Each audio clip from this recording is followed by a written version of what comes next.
You can't attack someone publicly and then get angry that they defend themselves publicly. Let me repeat that. You can't attack someone publicly and then get outraged at the way they defend themselves publicly. Does that make sense? Does that make sense? Because Blake Lively's team has just come out and said that they think that Brian Freeman, Justin Baldoni's lawyer, is now furthering the smear campaign against Blake because he's going public and he's doing news interviews and stuff. Blake and Blake's team and Blake's lawyers and Blake's PR team, let's sit around in a circle and I'm gonna hold all your hands when I say this. You publicly brought this claim forward. You gave it to the New York Times before even filing it. You went public. So of course they are now going to defend themselves publicly.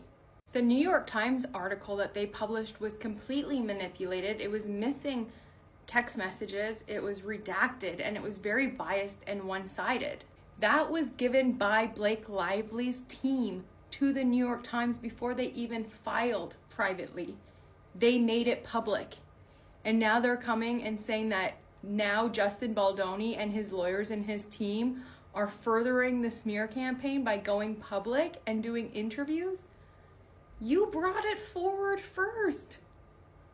You brought it to the public to ruin this man's public image and public opinion against him. So of course he's now going to defend himself publicly.